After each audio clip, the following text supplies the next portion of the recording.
She didn't walk into church for God. She came in with a secret plan. A plan so dangerous it could destroy a pastor's entire existence, only to find her own life unraveling before her eyes in ways she never expected, and that the real battle will be for her own soul. This is not just another story. It's a journey of deception, temptation, and an unexpected twist that will leave you speechless. Stay with me till the very end, because the ending will shake you. And if you love stories that touch the heart and open the eyes, don't forget to like this video, subscribe, and turn on the notification bell so you never miss another story like this. My name is Chimamanda, but before I became the girl whose picture made men forget their wives, I was just another girl in Ajegunle, barefoot, hungry, and angry at life. I was born into a storm. My father left us when I was just 8 years old.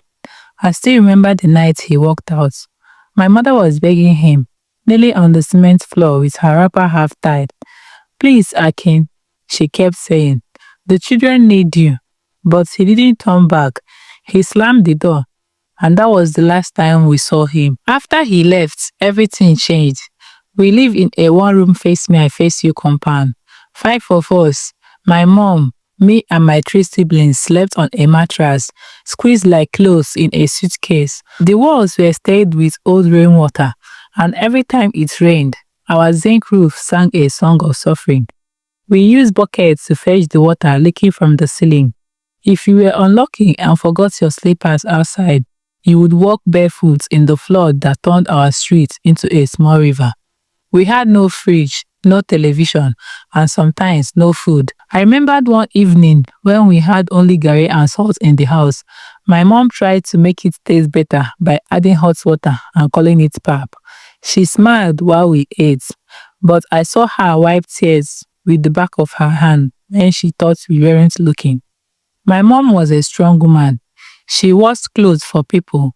She sold akara and puff in the morning. Sometimes she would do people's hair under a mango tree just to make a little money. But no matter how hard she worked, it was never enough. Rent was always late. Landlords always shouting. NEPA always cutting the lights. In school, I was the girl who wore torn socks and borrowed notebooks. I tried to act like I didn't care when other girls laughed at my cheap shoes or whispered behind my back about the smell of my only school uniform. But deep down, it hurts. Every day hurts. I started fighting in school, not because I liked trouble, but because I hated feeling small. I hated pity, and I wanted to be seen. I wanted someone, anyone, to look at me and think she's worth something. So I built a shell. By the time I got into university, I was already tired of life. I knew education was important, but I also knew school fees didn't pay themselves. I didn't want to be like my mother, waking up before dawn and still sleeping hungry. I didn't want to cry over rent or beg for transportation money. I wanted more. I told myself you have to survive, no matter what it takes. That was when I met the slave world. It started with a few gigs, ushering jobs, promotional events, small modeling shoots. Then came the Instagram fame. I learned to take perfect pictures. I learned what angles men liked. I watched tutorials on makeup, walked like a queen, and posted like an influencer. Likes turned into followers. Followers turned into sponsors, and sponsors turned into sugar daddies. I was no longer the poor girl from Ajegunle. I was Amanda Baby. My name meant something now. Girls wanted to be me. Boys wanted to have me. I wore wigs that cost more than my mother's monthly earnings. I flew to Abuja for business. I had men who paid just to talk to me. But deep down, I knew I was still that girl from the compound. I just wore better clothes now. I smiled more, but I felt less. The pain didn't go away. It just dressed better. I became a slave queen, not because I was proud, but because I was tired. Tired of being powerless. Tired of suffering. Tired of begging God to show up. If the world respected money, then money I would chase, even if I had to sell my soul to get it. And that's where my story truly begins. It was one of those days Lagos skies looked so confused, half sun, half cloud, and a chance of heavy rain that could mess up your entire mood. I was lying on my bed in my short silk robe, scrolling through Instagram, double tapping pictures I didn't even like, and watching reels of girls with lives I was still trying to fake. My phone rang. It was Rebecca, my best friend in the game and my biggest competition. We weren't really friends in the true sense. We didn't trust each other, but we needed each other. Chi baby, her voice came in low and sharp, like someone about to tell me something illegal. What's up? I asked, not really in the mood for gist, but curious anyway. You there free? She whispered. Even though we weren't on speaker, I sat up. Talk now, what's going on? She sighed like someone who had just discovered oil in her backyard. One pastor don dey run him mouth on TikTok. I frowned. Which pastor? One fine young guy. Name na Pastor Kule. Eh? This guy don dey go viral because of the way he dey preach fire. But guess what? He used one of our old club videos during service. He called girls like us Jezebels in designer. I raised my eyebrow. He used our video. Yes, now. That clip where we wore those matching red bodycons at Skyfall Lounge. Somebody sent it to him and he used it as example during Sunday preaching. I hissed. The nerve. So what do you want to do? That's the sweet part, she said, her voice dropping even lower. One big man wey no like this pastor's rising fame is ready to pay 1 million if you disgrace him. I sat up fully. Wait, 1 million naira. She said it slower this time, like she wanted to let it sink deep into my soul. 1 million naira, clean. My heart did a small dance. 1 million. That was more than I made in 3 months of runs. That could pay my rent for a year, buy me 2 new frontal wigs, and still leave enough for a quick trip to Ghana, or maybe even Dubai. How? I asked cautiously. She laughed. Simple. You seduce him, get him to drop his guard. When he falls, record it, we edit it, release it. Boom. Scandal. Then disappear. I bit my lip. I'd done worse. I'd seduced married governors. I'd made a senator send me 300k just for replying good morning. A pastor shouldn't be harder. But what if he doesn't fall? I asked. Rebecca snorted. He's a man. They all fall, especially the holy ones. I didn't answer immediately. Something in my chest tightened, like my body wasn't fully agreeing with my brain, but I shoved it aside. How soon? I asked. This Sunday, she replied. I'll send you the church name and address. You know what to do. We ended the call and I sat in silence. The church she sent to me was on the main line. Nothing fancy. Not one of those big air-conditioned ones with LED screens and imported preachers. Just a humble-looking building with a simple banner. House of Restoration Church. Pastor Kunle Ajayi, resident minister. I went through his TikTok page. The guy had a vibe.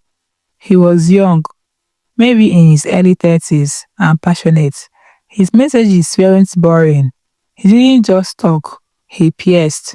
He talked about pain, addiction, heartbreak, shame. He called out things that made me shift on my bed. In one clip, he said, God doesn't need perfect people. He needs willing hearts. Even the worst sinner can become his greatest vessel. I watched it again and again. Then I shook my head, locked my phone and stood up.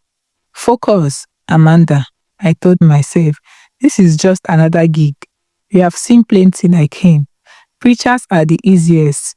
They hide behind holy walls but fall the fastest. But for the first time, I felt off. Something inside me wasn't excited. Something inside me was afraid.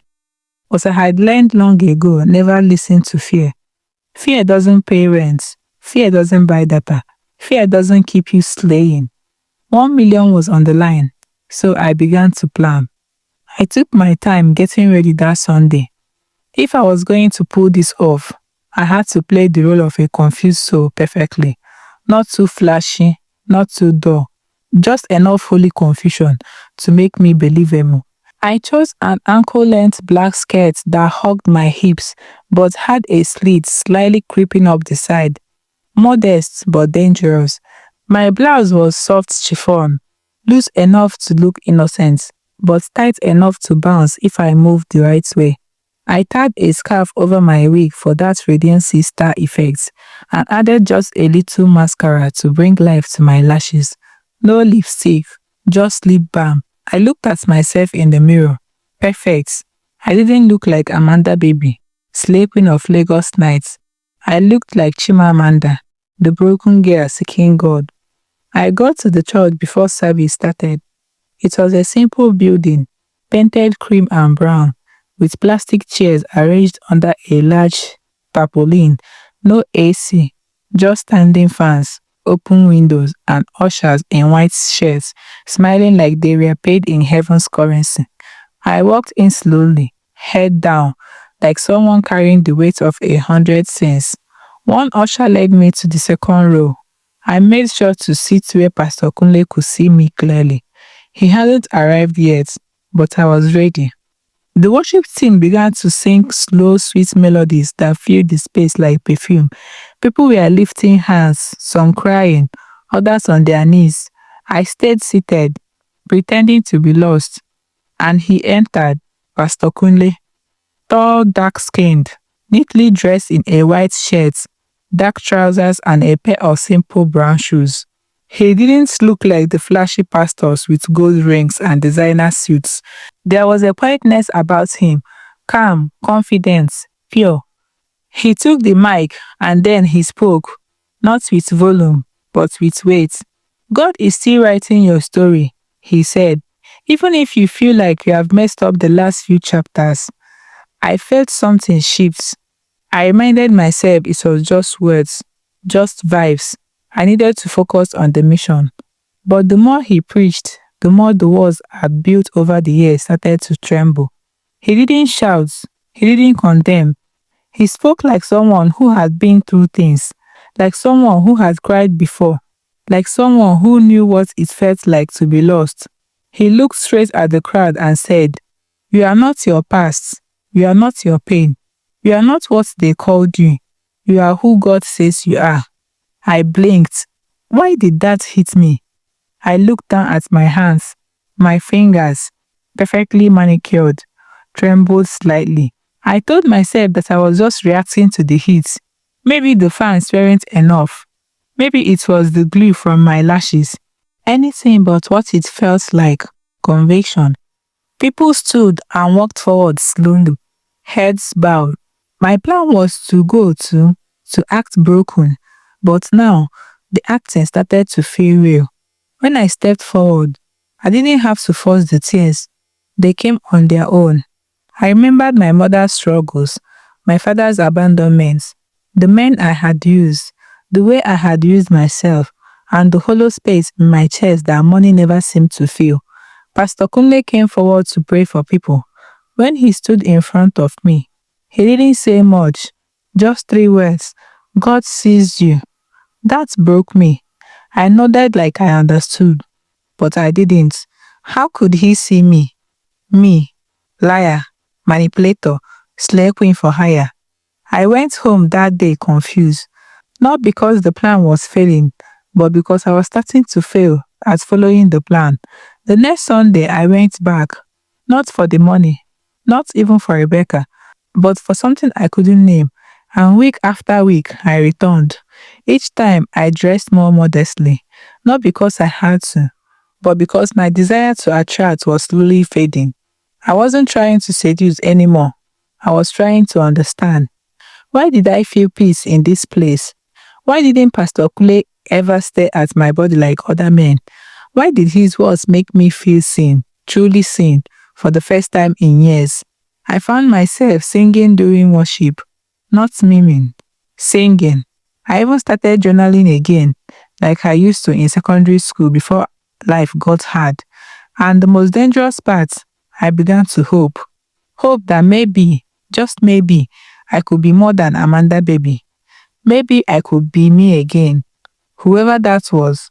By the third Sunday, I knew I was in trouble. This wasn't just another mission anymore. It was supposed to be simple. Seduce the man, get the video, collect the money. I had done it before. Married men, influencers, even one self-proclaimed relationship coach who preached online but sent me 500,000 to keep quiet. Men were easy, but Pastor Kunle, he was something else. I started sitting closer to the front every week, not just for his attention, but because I found myself wanting to hear every word he said. I started dressing less to distract and more to blend in. I didn't even realize the change until I saw my wardrobe on a Thursday and noticed that most of my mini skirts hadn't been touched in weeks, but I still had a mission. I couldn't forget that. Rebecca had stopped calling, but I knew she was watching. She'd text occasionally. How far with the man of God? Any progress, she baby? Don't tell me you are falling for that preaching. I never replied. I told myself I was just taking my time, playing the long game, building trust. So one Thursday evening, I decided to try. I waited after midweek service and lingered around until I saw him heading to his car. Good evening, Pastor, I said, giving my best soft girl smile. He paused. Ah, Sister Chimamanda, how are you? I tried to sound shy. I'm not really okay. I was hoping we could talk. He nodded gently. Of course. Please come to the church office. The office was small but neat. Bible verses framed on the walls, a desk with books, and 2 chairs. He sat on one side and gestured for me to sit on the other. I sat but crossed my legs slowly. I adjusted my blouse like it was accidental. I leaned in just enough. I've been feeling confused, I began, like there is this emptiness inside me. And sometimes I think maybe what I really need is someone who understands. He looked at me calmly, not flinching once. Sister Amanda, he said softly, do you know what emptiness really means? I blinked. What? It's not when you don't have things. It's when you don't know who you are. His words stopped me. He leaned forward now, eyes kind but sharp. What happened to you? Who hurt you so badly that you started hiding behind makeup and filters and fake smiles? I swallowed. Was that obvious? I'm just trying to survive, I muttered. I know, he said, but survival without identity is slow death. God wants more for you than that. Silence hung in the room. I didn't seduce him that night. I couldn't. Not because he didn't want me, but because I didn't want to anymore. For the first time in years, someone was speaking to me. Not my body, not my beauty, not my packaging, but me. I didn't know how to handle it. I left the office with shaking legs. That night, I stood in front of my mirror again. My makeup was still flawless. My wig was still laid, but my reflection looked like a stranger. My eyes were tired, tired of games, tired of being something I wasn't even sure I liked anymore. And worse, I started longing for something I couldn't define. Peace, purpose, a reason to wake up that wasn't tied to seduction or sugar daddies or Instagram validation. I used to think power was in being wanted, but this pastor made me feel like power was in being known, really known, and still loved. And that terrified me because I didn't think I deserved love, not after everything I've done. It's funny how a person can be smiling on the outside, yet falling apart on the inside. That was me. I had gone from queen of confidence to a girl pacing her room late at night, wondering what in the world was happening to her heart. The plan wasn't working, and deep down, I wasn't even trying anymore. But I couldn't admit that. Not to Rebecca, not to myself, not yet. So I told myself I just needed to push a little harder. I picked the best day, Thursday evening midweek service. Small crowd, easy to isolate him afterwards. I wore a midi-length wine-colored dress. Tight, elegance, tasteful, but still revealing enough to accidentally draw attention. Not too wide, not too plain. Balanced temptation. I stayed behind after service and waited near the entrance of the church. The light had been turned off except for a bulb by the office entrance. He walked out holding a small bag and Bible. Good evening, Pastor, I said, smiling with the same charm I used to disarm politicians and CEOs. He stopped. Ah, Sister Chimamanda, you waited. I nodded. I sauce. Yes, sir. I just need someone to talk to. He hesitated for a moment, then nodded. Come, let's sit in the office. Got him. The office was neat and small. A cross hung above his desk. The room smelled like old books and menthol rub. He offered me water, which I declined, and then we sat across each other. I began softly. I've been feeling, I don't even know what to call it. Lost, maybe, or broken. He folded his arms gently and listened. His eyes didn't scan my chest. He didn't lick his lips like other men. He didn't even blink too much. That made things harder. So I pushed forward. Sometimes I just wish I had someone who really understood me. Like, really saw me. You know? He gave a slow nod. When was the last time you allowed yourself to be seen? That question hit me in the chest. I paused, unsure to lie. I don't know. Maybe never. He leaned forward, resting his elbows on the table. You are running from something, Chimamanda. But I promise you, no matter how far you run, you will never escape what's chasing you until you face it. I let my voice quiver. I've done things I'm not proud of. If you knew the real me, you wouldn't even let me in this church. His response was instant. That's a lie from the devil. God already knows the real you, and he hasn't walked away. I looked away, swallowing hard. Then I tried to change tactics. I'm sorry if this sounds forward, Pastor, I whispered, lowering my voice. But I feel something between us. He didn't move, didn't shift. Instead, he sighed. This is not that kind of church, Chimamanda. And I am not that kind of man. That stung.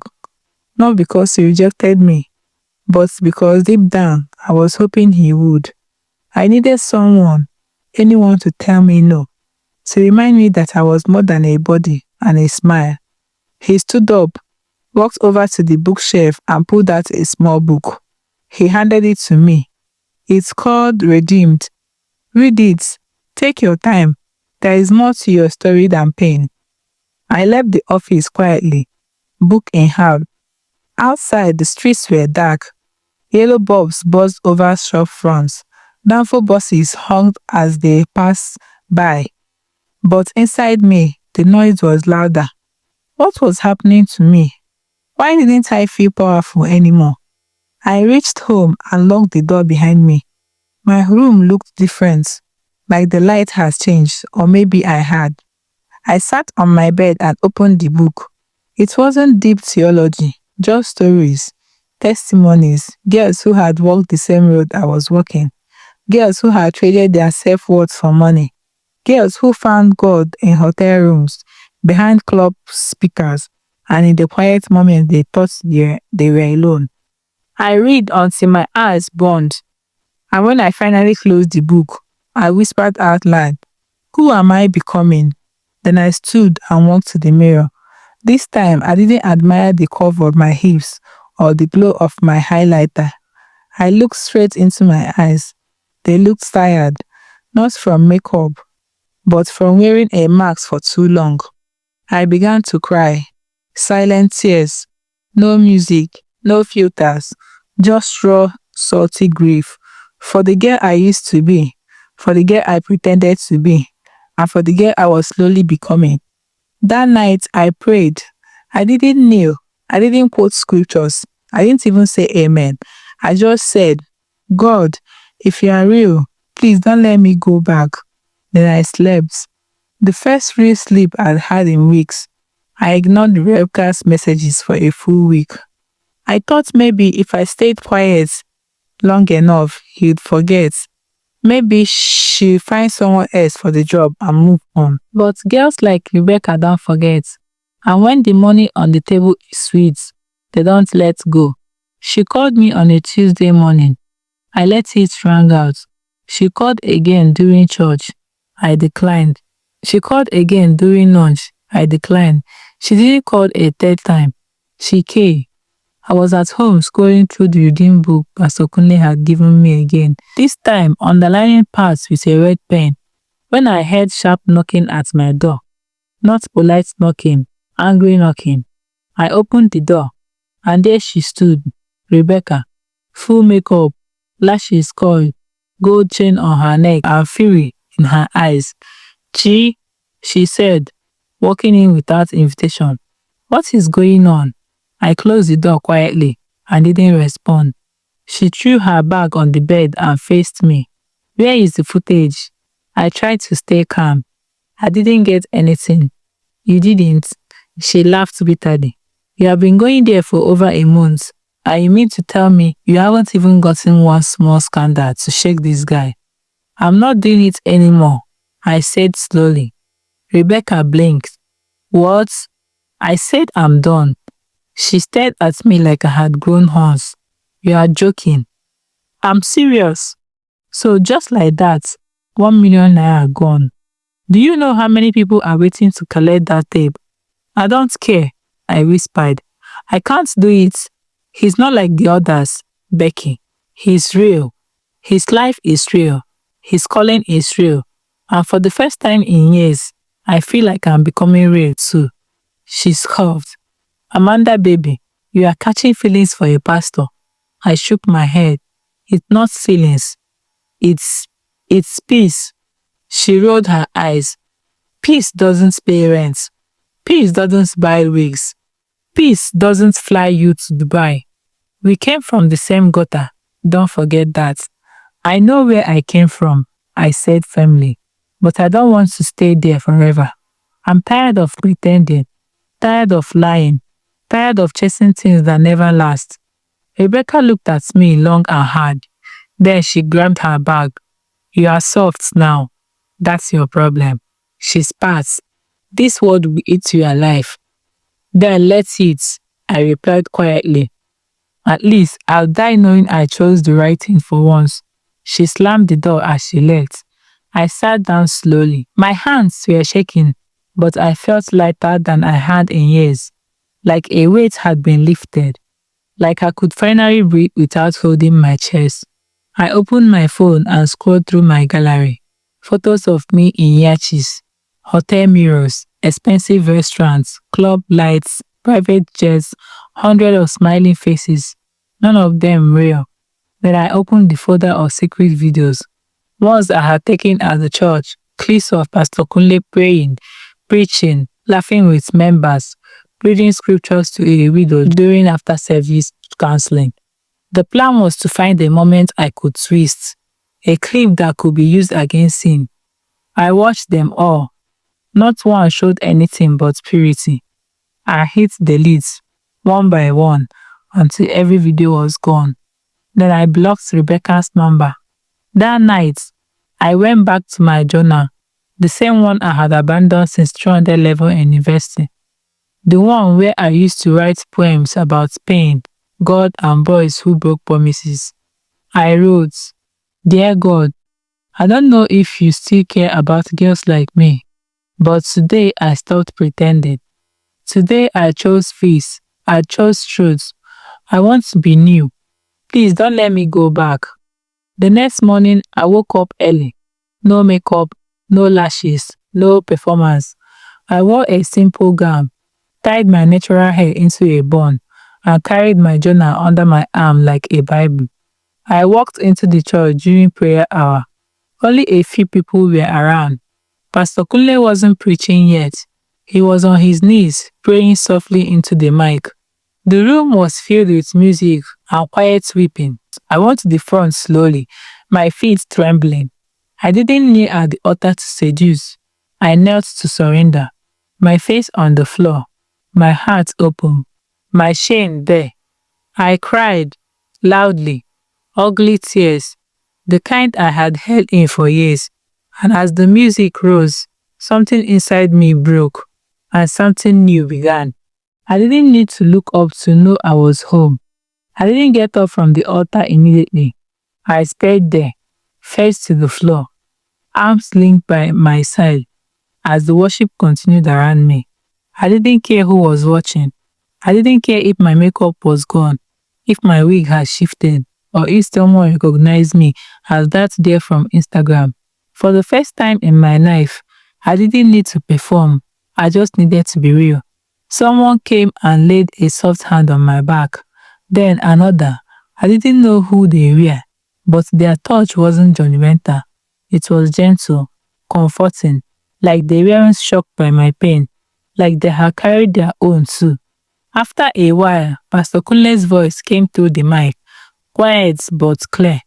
There is someone here today who's been running for a long time, he said. But God says, you don't have to run anymore. I've been waiting for you. My tears came again, not the hot, bitter ones this time.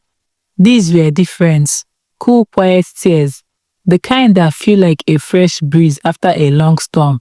I lifted my head slowly, and in that moment, I knew something inside me had changed. It wasn't dramatic. It wasn't a bright light or a voice from heaven. It was peace, gentle, unfamiliar peace. The kind of peace I had searched for in hotel rooms, luxury lounges, sugar daddy accounts, and forced relationships, but never found. And now, here it was, in a small hot church, on a concrete floor, with nothing but my brokenness in front of God. Later that day, I stayed behind and asked to speak with Pastor Kunle. He sat across from me again, same way he had weeks ago. But this time, I was different. I owe you an apology, I said, looking at my hands. You don't owe me anything, he replied gently. But if you feel like talking, I'll listen. So I told him everything, not just about the plan or the money. I told him about my past, my childhood, my mother's tears, my father's absence, the nights I lay awake wondering if anyone could ever truly love me without a price tag. He didn't interrupt. He just listened. When I finished, I asked him, do you think God can really forgive someone like me? His answer was simple. I don't think. I know. He stood and reached for a small Bible on the shelf. He opened to Isaiah 1 verse 18 and read it aloud. Though your sins are like scarlet, they shall be as white as snow. Though they are red like crimson, they shall be like wool. Tears rolled down again, but this time they were clean. It's been months since that day. I no longer answer to Amanda Billy. Now, I'm just Chimamanda, the real one. I still wear makeup sometimes. I still like to look good, but I don't hide behind the mirror anymore. I don't need validation to feel seen. I've found something better than attention. Acceptance. I've joined the choir. I'm taking Bible classes. I've started helping young girls from the community. Girls who were once like me, wearing pain like perfume, hoping someone would notice them. And my Instagram, still active, but now it's filled with lights, scripture, songs, real moments. Some people unfollowed me, some laughed, some called me fake. I don't blame them. They only knew the version of me I created for survival. But now, I've been reborn for purpose.